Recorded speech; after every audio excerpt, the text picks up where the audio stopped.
Good day, everyone, and welcome to the Estee Lauder Companies Fiscal 2021 third quarter conference call. Today's call is being recorded and webcast. For opening remarks and introductions, I would like to turn the call over to Senior Vice President of Investor Relations, Ms. Rainey Mancini. Please go ahead. Hello. On today's call are Fabrizio Freda, President and Chief Executive Officer, and Tracey Travis, Executive Vice President and Chief Financial Officer. Since many of our remarks today contain forward-looking statements, let me refer you to our press release and our reports filed on the SEC, where you will find factors that could cause actual results to differ materially from these forward-looking statements. To facilitate the discussion of our underlying business, the commentary on our financial results and expectations is before restructuring and other charges and adjustments disclosed in our press release. Unless otherwise stated, all net sales growth numbers are in constant currency and all organic set results exclude the impact of acquisitions. You can find reconciliations between GAAP and non-GAAP measures in our press release and on the investor section of our website.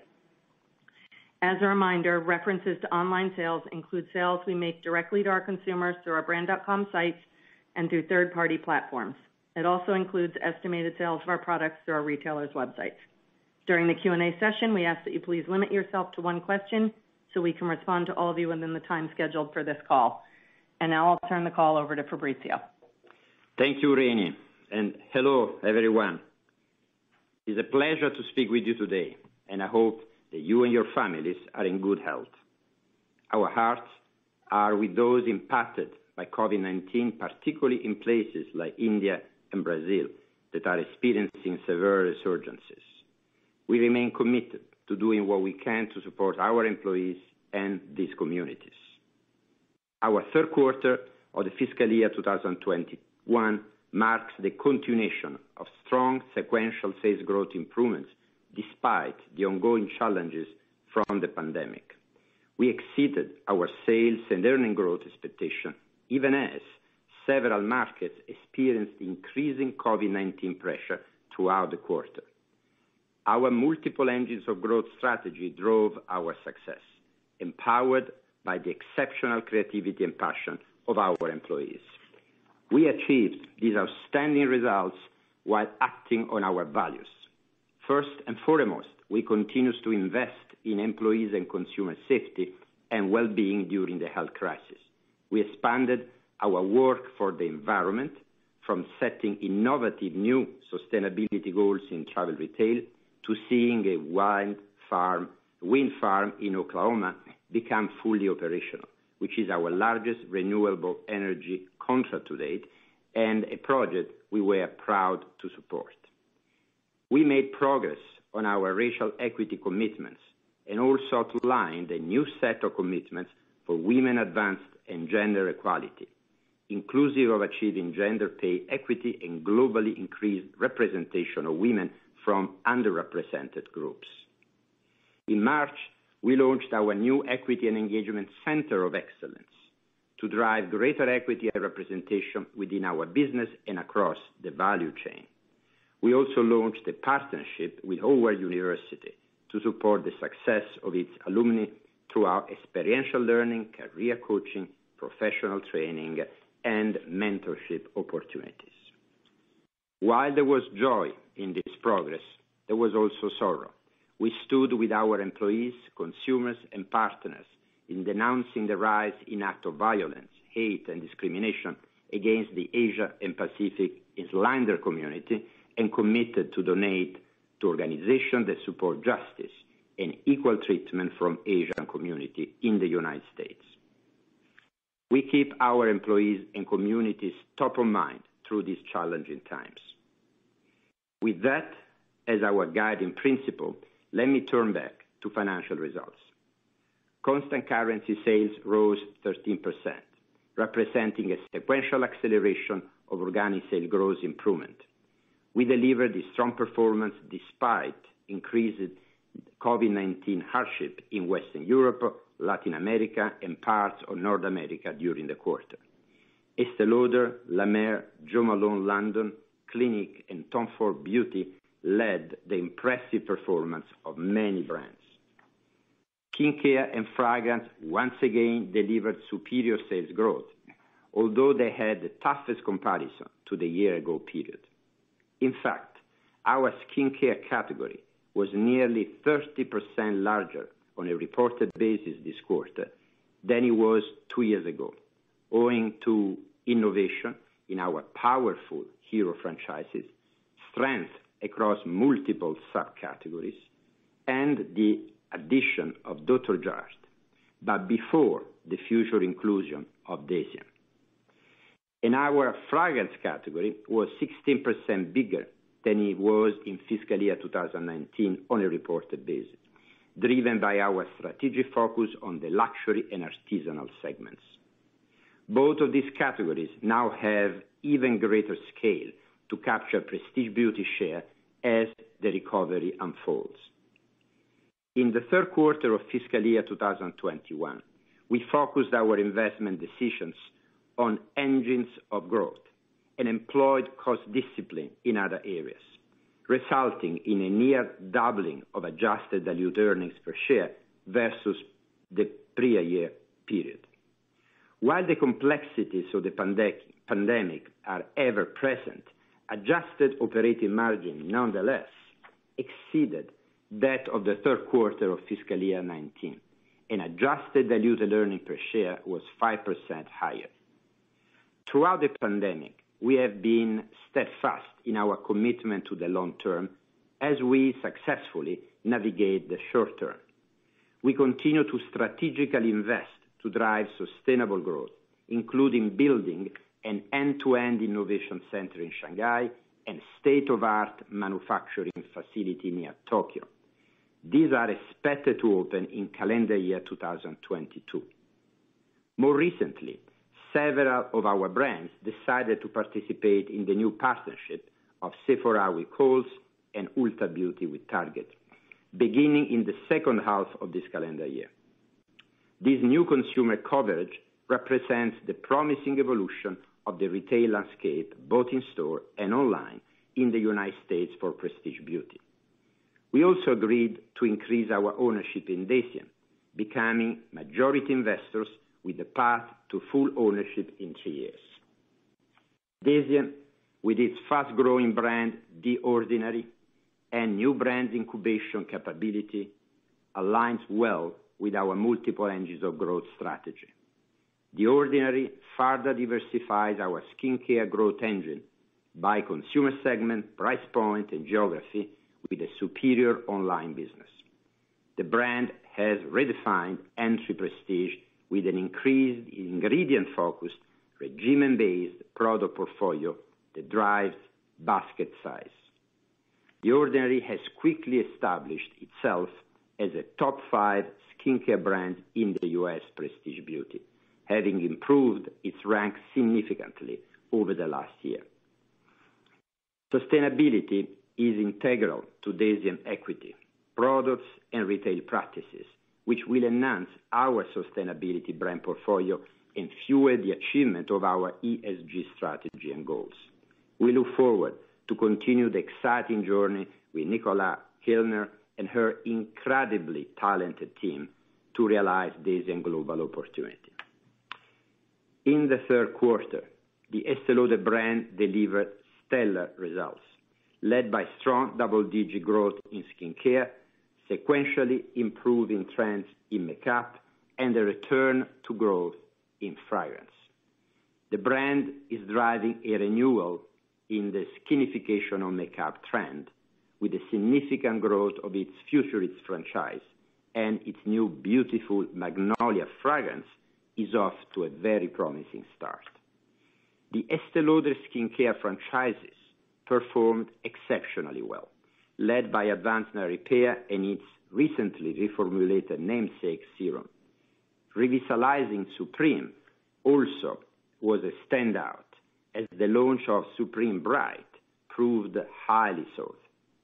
Supreme Bright is an amazing story of east to west success, with the product born in the brightening trend in Asia and realizing global appeals for its uneven skin tone benefits. Re-Nutriv new eye serum surged and created a halo effect for the franchise face and eye creams. La Mer performance was once again outstanding. The brand's worldwide success is multifaceted, from both loyal and new consumers, and with increasing demand from men, who now represent more than 15% of sales in mainland China. La Mer's iconic product, rich storytelling, and ideal merchandising aligned to deliver the successful Journey to Renewal campaign for Chinese New Year. As well, the brand executed a superb global campaign focused on moisturizers. The new Genaissance de la Mer, the concentrated night balm, continued to spark consumer desires, elevating the brand ultra-luxury franchise. Clinique sales growth accelerated sequentially and rose in every region, driven by its skincare portfolio. From consumers' excellent response to the new Moisture Surge 100 Hour in the United States, to even better Clinique Interrupter, fueling substantial growth in mainland China, to in-demand hero franchises like Dramatically Different Moisturizing, Clinique prospered. Our luxury and artisanal fragrances realized significant growth in the Americas and Asia Pacific. Light skincare fragrance offer a means to express self-care, and does so through the emotional comfort of scent. We are seeing strong repeat from the emerging category in Asia Pacific, while we continue to welcome new consumers in the region. These trends in fragrances, driven by our strategic shift to the higher end, is favorable to margin enhancement in the category. Jo Malone London, Tom Ford Beauty, Kilian Paris, Le Labo, and Frederic Malle each grew double digits. Innovation and hero products worked in harmony to fulfill consumer desires, with newness from Jo Malone London and Tom Ford Beauty incredibly well received. Kilian Paris virtual selling, which engaged founder Kilian Hennessy, influencers, and education ambassadors through live chat and shoppable live streams, contributed to superb online growth. Each region grew this quarter, led by Asia Pacific, which saw sales rise in every category and many countries contribute. Mainland China was exceptional, delivering sequentially accelerating double-digit sales growth, with skincare and fragrance performing ahead of the previous quarter and makeup returning to growth up double digits. Both brick and mortar and online thrived, driven by the strong equity of our brands, desirable innovation, high-quality product leading to repeat purchase, competitive investment in advertising, and investment in local talent and capabilities. For the Chinese New Year, we met the consumer where she or he chose to shop, serving the local consumer as well the traveling consumer in Hainan, both in store and pre-tail, to tremendous success. Online continued to be a powerful growth engine, as global sales increased strong double digits in every region. Sales of brand.com, third-party platforms, and retail.com rose strong double digits, while sales of pure play grew triple digits as we are building our consumer coverage with select pure plays retailers. Our online channel is now nearly double the size it was 2 years ago. Importantly, the media value of brand.com continued to rise as live chat, virtual try-on, and live streaming led to increased traffic and time spent on our sites. EMEA online sales increased near triple digits, while Latin America's growth was also very high. We adeptly met consumer demand in these regions, which were more pressured than others from temporary brick-and-mortar closures. In Asia Pacific and North America, where in-store traffic is gradually improving and comparisons to the previous year are increasingly more difficult, online sales still grew double digits. We are innovating in the high-touch online consumer experience and harnessing our data to increase engagement and drive sales. Let me share 2 examples from EMEA. In the United Kingdom, Clinique launched an integrated platform to deliver seamless end-to-end high-touch virtual experiences with a personalized data-led version of its Skin School on Demand. Clinique is providing consultants with data to unlock more sophisticated recommendations and with a multitude of tools to ensure the consumer experience is customized based on preferences. Consultants can now enable co-browsing and the adding of friends to services. This new platform, while still in its early days, is delivering above average conversion rates. La Mer enhanced its virtual experiences with more expert classes and one-to-one consultations tailored to local consumers. The brand expanded live chat to every market in the region with extended hours and additional days, leading to incredible growth in conversion. All told, La Mer saw its regional online mix of business surge. Our brands are investing for growth with social media platform. Too Faced introduced a new virtual try-on lens on Snapchat to add to its growing portfolio of virtual try-on experiences. On TikTok, it launched a mini movie showcasing the transformative experience of Better Than Sex mascara via its first world premiere on the platform. Dr. Jart's Cicapair's color correcting treatment sparked strong online sales in the United States for the brand, amplified by social selling, TikTok, and influencer support. Looking ahead, we are preparing a renaissance in makeup, and we anticipate that momentum will gradually build around the world, driven by local reopening and social and professional occasions. Our data and insights are driving new creativity to inspire consumers as they increase their occasion-based makeup. We are strategically well-positioned to grow our sales and capture prestige beauty share in makeup recovery with our hero products, robust innovation pipeline, analytics engine driving aspirational intelligence, and enticing in-store and online activation centered on the omni-channel consumer. Already in the third quarter, newness from Clinique Even Better franchise in foundation and concealer was highly sought as we saw consumers restocking their core makeup products. Too Faced new lip plumper was a major hit. Hero products like Tom Ford Beauty eyeshadows and mascara from Too Faced and Bobbi Brown also performed very well. MAC is launching a new mascara, and there is exciting innovation from many brands to come. In closing, we deliver outstanding performance despite the resurging impact of the pandemic in many countries. We led with our values as we continue to prioritize the safety and well-being of our employees and consumers. We made progress on our environmental goals and acted on our social commitment.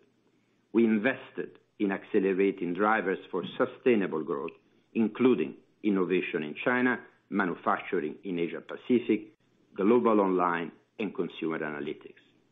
For the long term, we are confident that our multiple engines of growth strategy will continue to create value for our stakeholders. I want to say thank you to our employees who are integral to our success and are making us a better company through this difficult moment.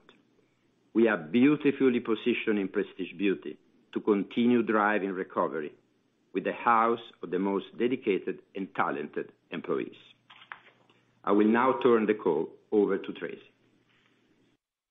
Thank you, Fabrizio. I certainly echo that statement and look forward to the continued progression of our recovery. For our fiscal third quarter, net sales rose 13% as we lapped the onset of the COVID pandemic and delivered exceptional growth in the Asia Pacific region and in the skincare and fragrance categories.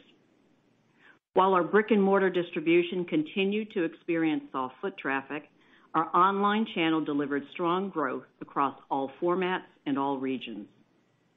Conversely, the environments in Western Europe, Latin America, and parts of North America were challenged throughout the quarter. Our gross margin increased 90 basis points compared to the prior year quarter. Favorability in category and channel mix driven by skincare and online growth, as well as lower tester costs, were partially offset by obsolescence, negative currency, and COVID-related under-recovery of fixed costs, primarily in our facilities that manufacture makeup products. Operating expenses improved by 530 basis points compared to the prior year quarter, largely reflecting the improved sales leverage this year. You will recall that when the pandemic struck in the prior year quarter, the sudden and dramatic drop in sales created expense deleverage that was difficult to fully offset despite the cost actions we took at that time. This quarter, we benefited from both temporary and longer-term cost savings, which is reflected in the substantially lower selling and store operating costs as a percent of sales, continued to shift from brick and mortar to online as sales continued to shift from brick and mortar to online. This was due in part to temporary store closures in response to a resurgence of the virus in certain EMEA and Latin American markets. We realized some subsidies and the extension of furlough benefits in some of the affected markets. We have also prudently managed staffing levels in our stores and new hires on our management teams until we see the recovery gaining more consistent momentum. Advertising spending grew double digits and was predominantly focused on digital spending. We invested to support our online acceleration as well as our new product launches, a strong recovery in certain markets, and key shopping moments such as Lunar New Year, Women's Day, and Valentine's Day. As a result, our operating margin rose 620 basis points to 20.5%, which was 40 basis points above fiscal 19 levels. Our effective tax rate for the quarter came in at 20.7%. The lower tax rate for the quarter was primarily due to a lower rate on the company's foreign operations. Diluted EPS of $1.62 increased 92% compared to the prior year. EPS exceeded our expectations primarily due to the higher sales, continued cost management, and a lower effective tax rate. Our plans under the Post-COVID Business Acceleration Program are progressing. Year to date, we have taken actions in three main areas: to adjust our distribution footprint in Latin America and EMEA, including travel retail, to exit global distribution of Becca products, and to realign resources and capabilities, including employee-related costs, between our brick and mortar and online channels. We are already beginning to realize some modest benefits from these actions. As the program continues, we expect to further rationalize our brick and mortar retail footprint, primarily in Western markets. For the 9 months, we generated $2.78 billion in net cash flows from operating activities, which was substantially above the prior year, primarily due to higher net earnings as well as working capital improvements. We invested $386 million in capital expenditures to support key investment areas like production and distribution capacity and technology, including our online business. Conversely, we spent far less on counters and stores. We ended the period with approximately $6.4 billion in cash and cash equivalents, including cash from $600 million in senior notes issued in March to support the increased equity investment in Deciem once the deal is finalized. We also reinstated our share buyback program in March and utilized $316 million of cash to repurchase our stock. And we paid $561 million in dividends. After the end of the quarter, we used $450 million in cash to pay down debt maturing in the fourth quarter. Given our strong cash generation this year, we still remain in a very strong position to pursue further growth opportunities after these actions. Now, let's turn to our outlook. We continue to be encouraged by the sequential improvement we have seen in our business throughout the fiscal year, and we are optimistic that restrictions and hesitancy on travel and social activities will begin to ease in certain markets as vaccine coverage steadily increases. In China, Australia, and Israel, which are at the leading edge of recovery, we are seeing higher makeup sales with usage occasions increasing as social and professional engagements gradually normalize. For example, sales in our freestanding stores in Israel have returned to pre-pandemic levels, and even lipstick sales are almost back to normal. The upcoming addition of the Deciem brands to our portfolio and the expansion of our business with Sephora and Ulta Beauty in the U.S. represent additional growth drivers for us as we progress in recovery from the pandemic shock, giving us further cause for optimism.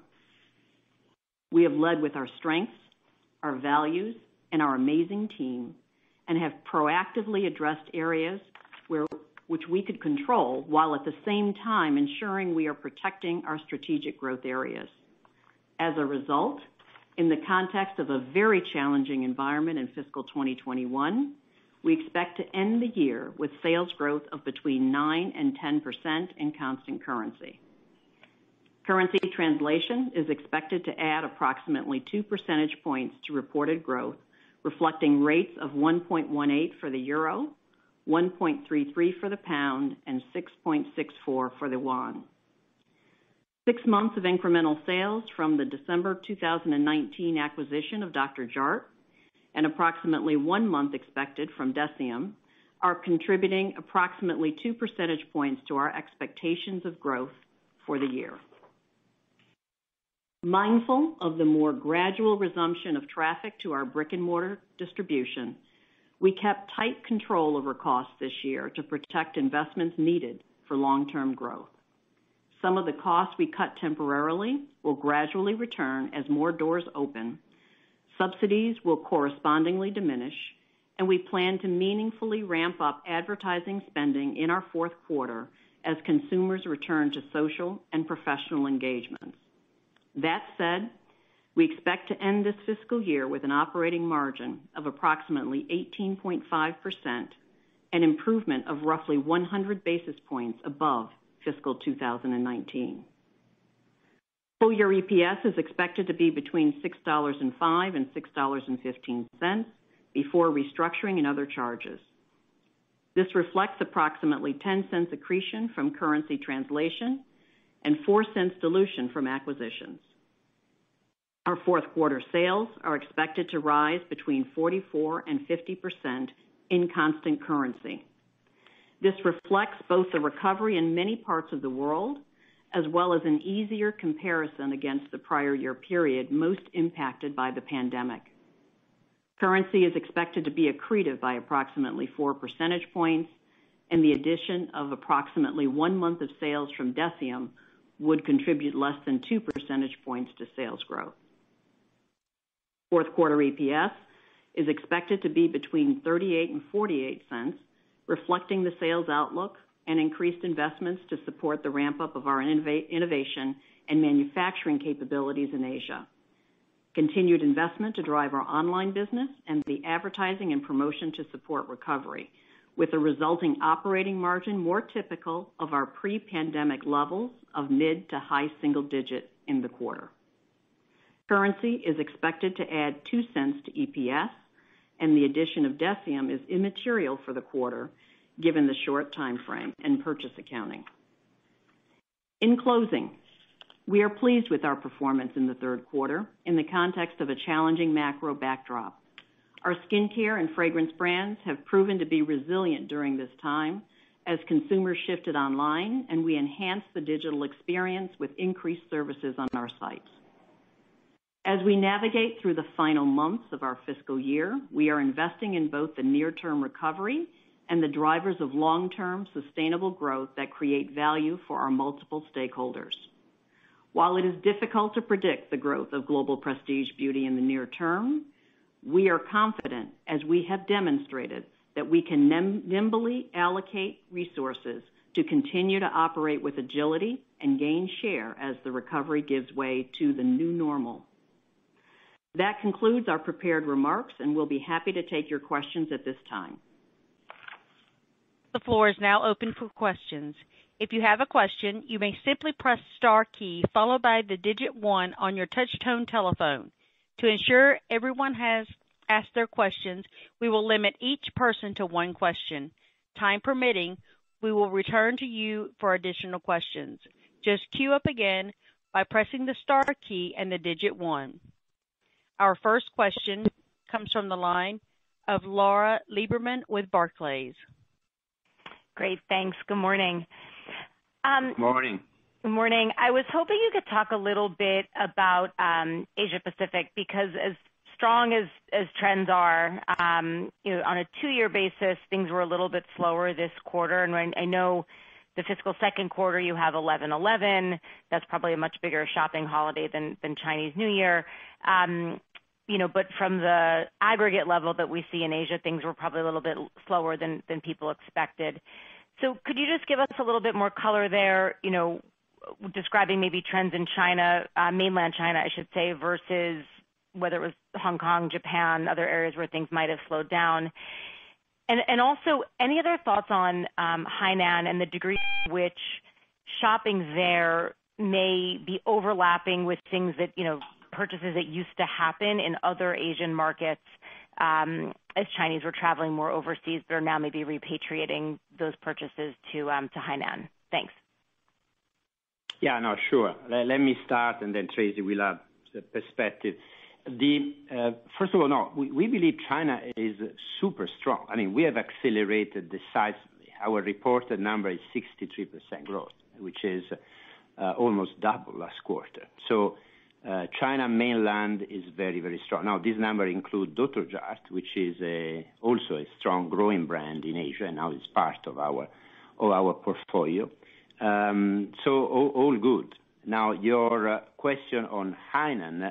Hainan was also strong and continues to grow. And as we said, we really look and manage the Chinese consumers. So we sell to the Chinese consumers where they are. When they travel to Hainan, we sell to them in their travel. And when they are in their cities, we sell to them in their cities.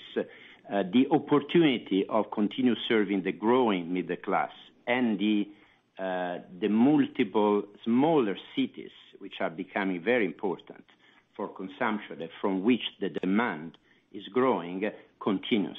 And we are serving this multiple growth, meaning also the smaller cities, the tier 3, tier 4, and the different consumer groups. We are serving this both in mainland and in Hainan when they travel in a very positive way. So China is very strong, and in our opinion will continue a very strong trend.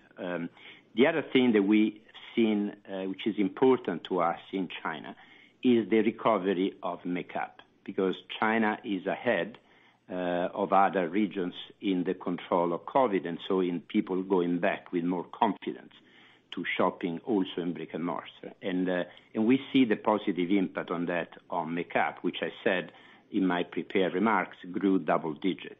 And this obviously is encouraging for what the recovery will represent also in the West as the brick and mortar sales go back into the new normal.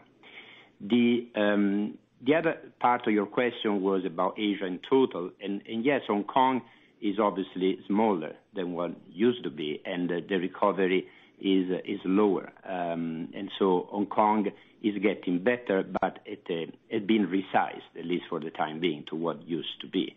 So still is a drag versus the historical levels. And Japan was definitely hit by a new wave, and there was new closures and a lot of government activity to limit shopping in brick and mortar, anyway, to limit the social life activity, which means again very big impact on makeup. And so the Korea, on the contrary, started recovery, had a better quarter, and Australia had definitely a better quarter. By the way, Australia is another place where is visible the recovery of makeup because of the reopening of the brick and mortar and more social life. So Asia was a very mixed bag. In summary, a very strong China, very strong Hainan, a better Korea, a better Australia, New Zealand, and still very hard hit some of the emerging markets, Japan and Hong Kong. And you covered it, Fabrizio. Okay. Your next question is from Erin Murphy with Piper Sandler. Great, thanks. Good morning. Fabrizio, I was hoping you could share a little bit more about the renaissance of makeup you spoke to in China in particular. How is the consumer interacting with the category there? Are there new trends that they're starting to embrace? And then are they sticking with virtual try-on and some of the new ways of shopping like social selling or live streaming? Or do you anticipate testers or samples coming back? Just curious on some of the behavior behind that category there. And so, first of all, what we see is that the recovery of makeup is benefits particularly of the recovery of brick and mortar and omni-channel shopping, because people does like to interact with the products and like the experience of shopping together. And so this is really one driver. And so in China, we see this getting stronger and as the recovery unleash. What we see in terms of product, that people, and again, I speak about China where this happened, but also Australia and Israel is another place where we see signs of what happens during the recovery. And the signs are consistent, by the way. And first of all, people go back to their core makeup, also because they have not used it for some time, and may not be fresh anymore in some cases. So there is a lot of back to foundation, to lipstick, to mascaras that needs to be purchased back. And now, depending which region of the world, there are different proportion of these subcategories, as you know. But this is back to core. But there is also a huge interest in newness. Is obviously that from an emotional standpoint, people don't want to go back to the past. They want a new normal. They want to forget, actually, this very difficult year when they are in a recovery mood and go back to a new future. So they look for newness, for novelty, and that's why in our Renaissance plan, we are both planning in every region of the world when this recovery will happen. We are ready to bring back our core and allow the consumer to reload what is their core habits, the core products, and at the same time, an outstanding mix of new product, innovation, breakthrough idea, fresh way to use makeup, new looks, and most importantly, looks which are consistent with the renaissance of the usage occasions. Because to be clear, makeup is not only about shopping, emotional shopping. It's about having the occasions in your social life, in your professional life, to use makeup. And so we are studying how those occasions come back and which kind of makeup, core and newness, is of interest for each occasion. And the occasions are different by region. And so with this level of analytics, we are preparing what we call the Renaissance, which is a comeback, but is very specific. And our ability today to manage this with precision and avoid excessive push or avoiding wrong subcategories focus, in other words, ensuring a good return of our investments during the recovery. Our ability to do that has dramatically increased thanks to analytics, which are not only giving us more data to understand what's happening, but is giving us more data to anticipate what is going to happen. And that's what we are working on. Great, thank you. Your next question is from Nik Modi with RBC Capital Markets. Hi, good morning, everyone. Good morning. Good morning. I wanted to ask about the recent new hire for the online president that you brought in from the outside. I mean, obviously the online business for you has done incredibly well over the last, 10 plus years. Just wanted to get your thoughts on kind of what the priorities will be for new leadership, especially given that they do have outside perspective of both CPG and retail. Thanks. Yeah, sure. First of all, Gibo is now in since some months and is an exceptional new hire and a leader well integrated by now in our organization. He will bring our online business to the next level. As you said, we have done well for many years, but he's here to bring it to a completely new level. And so the priority is, first of all, to continue our growth and leverage this huge acceleration in every single channel, in brand.com, in third parties, in pure plays, in retail.com, and in making sure that we have the circulation of the best practices around the world, that we learn from what's happening in every angle of the world, both in our business and in what competition or retailers are doing and third party are doing. But I would say the center of all this is to add more technology in order to make the consumer experience in each one of these touch points really, really high quality and even more competitive. So the focus is on taking the consumer experience to the next level. You heard me speaking in the past about chats, virtual try-on, live streaming, and many other experiences that are possible but need to become better and better over time and surprise the consumer for positive.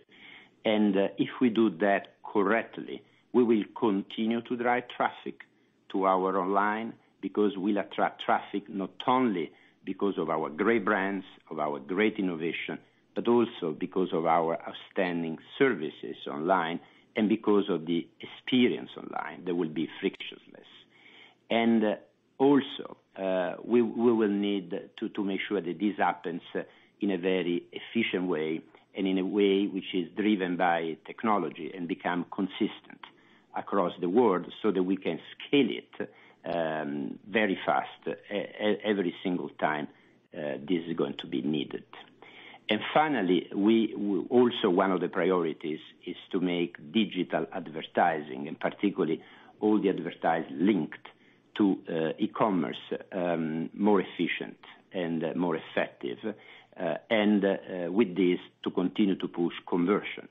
That will be one of the key challenges and the key opportunities of the next years in the world of online.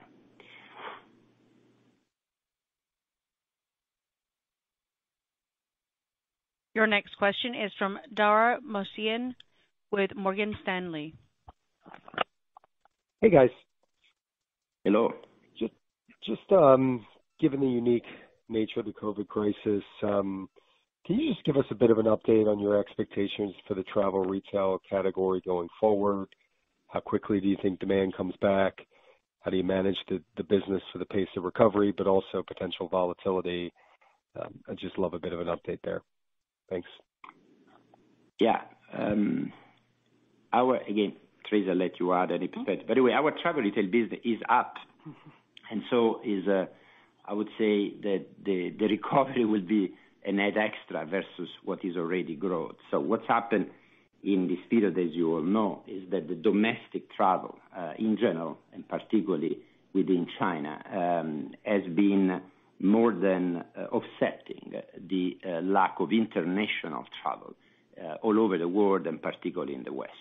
And so in this moment, we expect the strengths that today are in travel retail in domestic travel in China with Hainan and with new centers like Shenzhen, the Greater Bay, and other opportunities which are emerging over time. We expect this to continue and to remain very, very solid. But then at a certain moment when international travel will be restated, then we expect international travel to bring net extra opportunities, particularly in the West, where there will be obviously many more populations going back to travel. And when this will happen, we envision travel retail to be even stronger than what used to be historically, and definitely stronger than today, which is mainly driven by only the domestic travel part. Strong reality today, a strong future for travel retail. Now, travel retail is about traffic, which is what I was commenting on now, speaking about the future recovery in international travel. But it's also about conversion, which is the percentage of travelers that buy something. So we have seen recently the conversion going up, driven by pre-tail. So the ability to buy online when you travel. Now, pre-tail is accelerating in Asia. Is already about 1/3 of the business in many parts of Asia, and is not yet very present or very significant in the West. So we see in the future pre-tail to continue to grow and to be a significant part on travel retail. And with the growth of pre-tail, we see the opportunity of increased growth of conversion. And in that sense, the traffic coming back plus conversion of travelers into buyers continue to progress. Those two KPIs will represent a very solid future for travel retail. And the only thing I would add, Dara, to what Fabrizio said, we are obviously watching traffic patterns and travel patterns pretty closely. Our travel retail team is. So international travel is really projected at this point in time not to recover until perhaps even the second half of our fiscal 22. So again, we're watching it closely. Obviously, if it recovers sooner, the travel retail business internationally in terms of consumption would pick up correspondingly. But in the meantime, the travel retail team has done a fantastic job of making sure that we are managing the Western travel retail markets prudently in terms of investments until we see the recovery of traffic and consumption in the Western markets. And the other thing I would say is that travel retail and online combined now are a little more than half of our total business. And so when you think about our growth momentum going forward and the recovery, the strength that we see in online and the recovery of travel retail, it bodes very well for our future growth. Great, thanks. Your next question is from Jason English with Goldman Sachs. Hey, good morning, folks. Thank you for slotting me in. Good morning. Good morning, Jason. Good morning. I wanted to come back to, the first question where growth was a bit slower than many of us expected. And one thing that surprised me was just the sequential drop. I know that 2Q is always bigger than 3Q, but the drop down from 2Q to 3Q in terms of revenue was larger than is typical pretty much across every region, but especially Asia Pacific. So it begs one or two questions. Well, one, was last quarter maybe a bit inflated with some retailers once again kind of stepping back into the market, reloading inventory? Or are we seeing more of a setback? I mean, I know you talked about some markets tightening down, but generally from where we sit and look globally, it looks like the world is slowly reopening, obviously not all consistently. So help me contextualize or wrap my head around why we would see the sequential dip. Yeah, I mean, I'll start, Jason. I think that what we're seeing more and more in the business, particularly in Asia Pacific, is more seasonality of the business. So Q2, as you indicate, has become a very large quarter for us. It always was a large quarter with holiday, but with the addition of 11/11 and the tremendous growth of that holiday year over year, we're seeing a very large sales number in our second quarter. In the third quarter, as Fabrizio mentioned, China had a very strong third quarter. We did have some large markets in Asia that were a bit softer, Japan, and I think through this pandemic we're going to see ups and downs until things really more sustainably get back to normal when vaccine rates obviously accelerate a bit. So I would not read anything long-term into it other than this is, still part of the pandemic in terms of seeing up and down performance in various markets. Similarly, in terms of EMEA as well, obviously outside of travel retail, but the Western markets in EMEA were also quite challenged in the quarter as well. So that we expect to see until, again, we see more stabilization and normalization from the pandemic. Yeah, and so frankly, I just want to underline what Tracy said. I would read in this more of a strong quarter two, particularly driven by an extraordinary 11/11, where some of our brands were top in the 11/11 project, and by the fact that holidays were a moment also in the West. They were pretty positive. People were possible, they were allowed, went back to shopping. Some brick and mortar were open. And then maybe because these holidays were in some places were open too early, then there was a lot of closures immediately after. And so Japan, UK, Italy, part of North America, Canada. So we got an enormous amount of closures in the January-March period, and in the West particularly, and in Japan obviously. And so that's the combination. The combination is the pandemic impact on brick and mortar. Now, keep in mind that as you have seen in the results, we have an extraordinary skincare and fragrance, and also our Veda brand is doing really strong.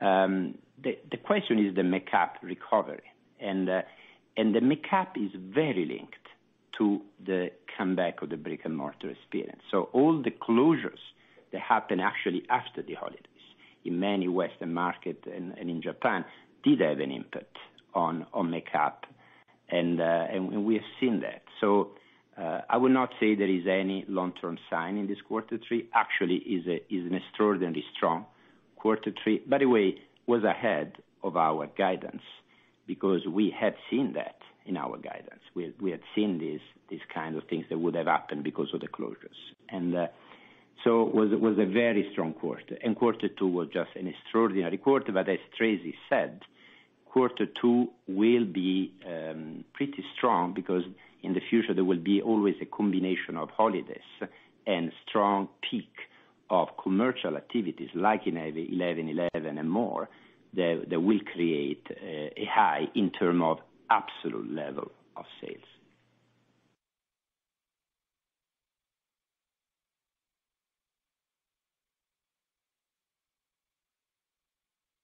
Operator, next question. Your next question is from Rupesh Parikh with Oppenheimer. Good morning. Thanks for taking my question. So for Fabrizio, I guess going back to your comments, so skincare and fragrance have now exceeded FY19 levels. So I was curious, as you look at makeup going forward, do you see any structural impediments in your business to get back to where makeup was pre-pandemic from a sales perspective? No, I would definitely not. We are counting on it again as COVID abates and the opening.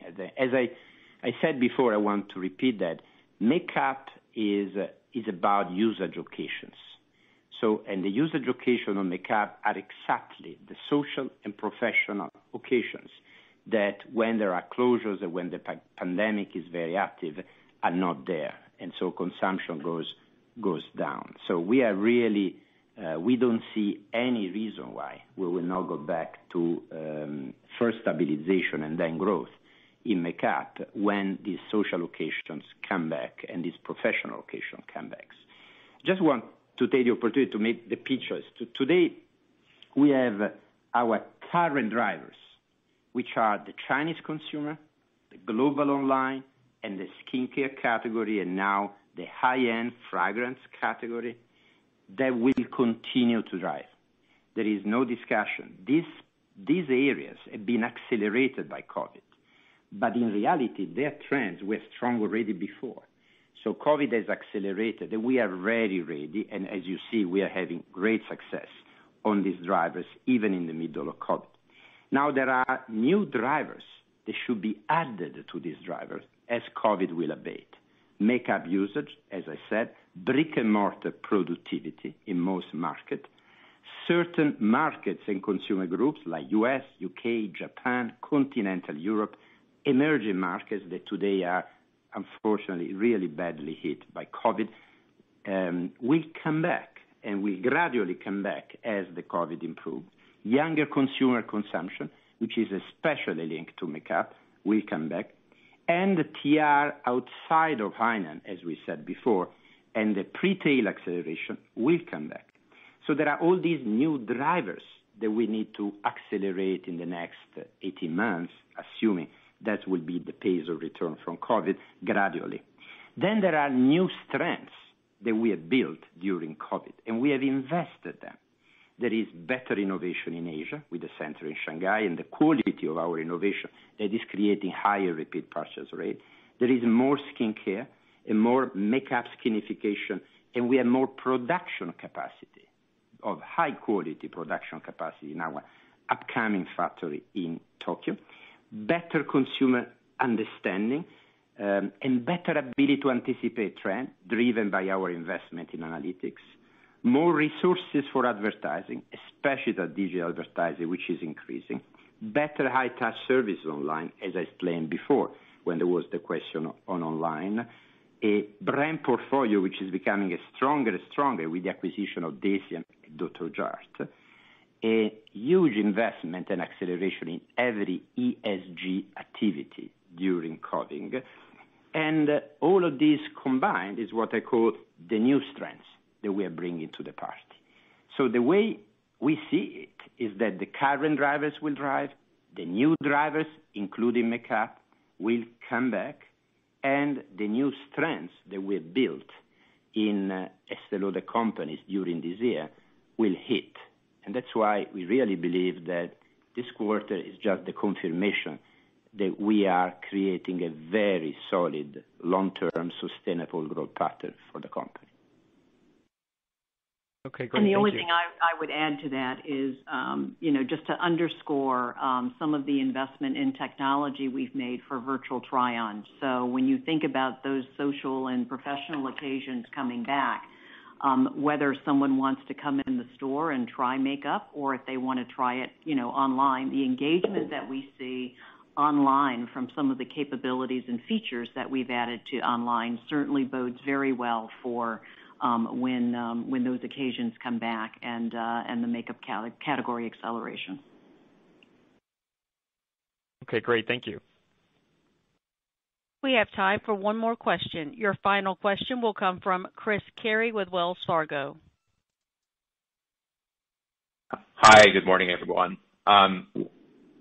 So I wonder if you can just provide some comments on, how you're thinking about that operating margin for fiscal 21, which I think you said was 18.4%, but correct me if I got that wrong. I mean, you noted this quarter that there are temporary but also longer-term cost savings.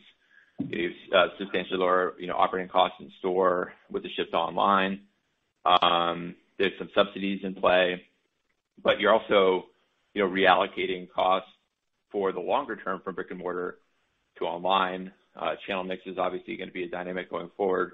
And I guess underlying the question is that, margins continue to come through at a much higher level. Channel mix is clearly an element, but there are some, costs that have come out permanently, but also costs that are going to be coming back into the base.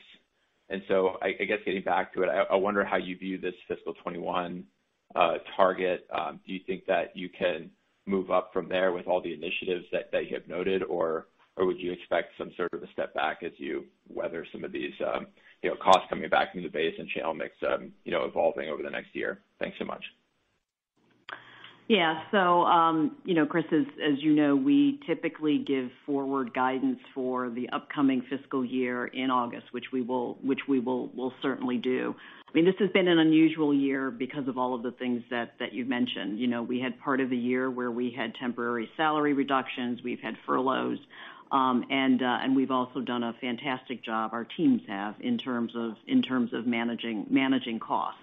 Some of those costs will come back next year, and some of them won't. Some of the door closures that we've permanently done those costs and the remaining fleet of doors should be more productive as traffic continues to accelerate to brick and mortar, which is where we see the bulk of the recovery. So given the cost actions that we've taken, given where we expect growth to come from next year disproportionately, we would expect continued margin progression. But we'll be able to say more specifically what that will be in the August timeframe. But as we've said, for many years, our growth areas are all margin accretive. When you think about travel retail, when you think about online, when you think about the strength that we've had over multiple years in terms of skincare, and as Fabrizio said, we expect skincare and fragrance to continue to grow. And makeup will also grow more strongly, certainly next year as those occasions come back. So we've got multiple engines, multiple ways to progress margin, even as investments do come back for brick and mortar and in other areas. We will in the fourth quarter, as you indicate, and I said in my prepared remarks, though. Strongly invest as we normally do for the start of a strong fiscal year.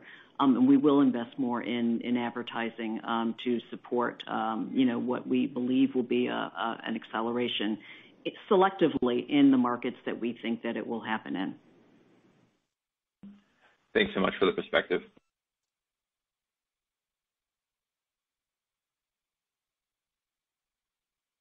That concludes today's question and answer session.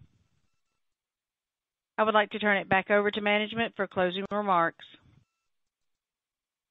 No, just thank everybody for obviously their interest in the company. And again, I think we want to thank all of our teams for the fantastic performance navigating through what has been a difficult year. But we are incredibly proud, as I mentioned and Fabrizio mentioned, of our results, and certainly look forward to closing the year strong with the guidance that we provided. So thank you, everyone. Thank you. If you were unable to join the entire call, a playback will be available at 1 p.m. Eastern Time today through May 17th. To hear a recording of this call, please dial 1-855-859-2056. Passcode number 5569398. That concludes today's Estee Lauder conference call. I would like to thank you all for your participation and wish you a good day.